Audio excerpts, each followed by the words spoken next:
बिस्मिल्लाहिर्रहमानिर्रहीम अस्सलामुअलैकुम।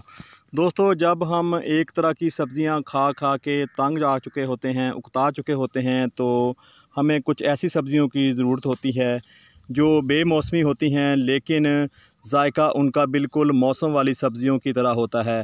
दोस्तों, मैं एक ऐसी सब्ज़ी की आज आपसे बात करना चाह रहा हूं जिसको हम तांदला कहते हैं। इसका जायका बिल्कुल सरसों के साग की तरह होता है, उससे मिलता जुलता होता है, बल्कि मैं ये कहूं कि 19-20 का फ़र्क भी नहीं होता तो गलत ना होगा।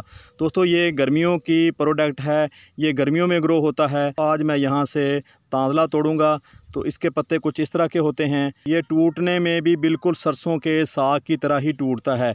तो अगर एक इसका पौधा होगा तो एक पौधे से आप देखें, यहाँ पे एक पौधा है, जैसे सरसों के साग की टहनियाँ निकलती हैं, बिल्कुल उसी तरह एक पौधे से 15 से 20 जो ब्रांचें हैं वो नई आती हैं। तो आप यहाँ पे देख भी रहे होंगे। दोस्तों, अब ये सब्ज़ी बिल्कुल नपैद हो चुकी है, कोई इसको पकाता नहीं है। ये आमतौर पर नरमा जो कपास होती है उस खेत में ग्रो होती है, नरमे के साथ ही ग्रो होती है।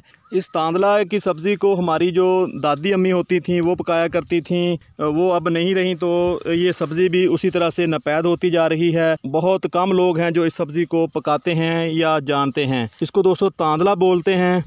इसको आप चलाई भी कह सकते हैं। चलाई वैसे और तरह का पौधा होता है, इससे मिलता जुलता होता है। इसके ऊपर थोड़ा सा जो ग्रीनरी है वो कम है।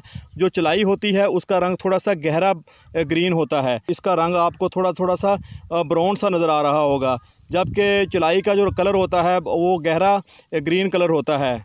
दोस्तों, मैं इस सब्ज़ी को इसलिए तोड़ रहा हूँ क्योंकि मैंने इसका जायका चखा हुआ है, मैंने इसको खाया हुआ है। ये बहुत ही टेस्टी बनता है, बिल्कुल सर्दियों वाला साग है, बिल्कुल उसका सेम जायका देता है। दोस्तों, साग को पकाने के लिए काफ़ी मेहनत दरकार होती है, तो इसलिए जब साग पकाया जाता है तो ढेर सारी क्वांटिटी में पकाया जाता है।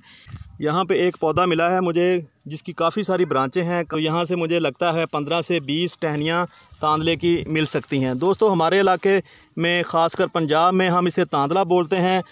आप किस इलाके से बिलोंग करते हो तो आपकी ज़बान में इस सब्ज़ी का क्या नाम है, आप इसको किस नाम से पुकारते हैं? दोस्तों, सरसों के साग की तरह बिल्कुल इसकी जो लहरी गंदल होती है, जो नरम होती है शाख, उसी को ही तोड़ना पड़ता है।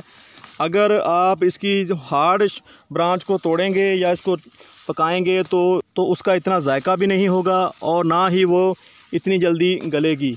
तो अगर आप पकाना चाहते हैं इस सब्ज़ी को, ट्राई करें, इंशाल्लाह बहुत ही अच्छी सब्ज़ी बनने वाली है।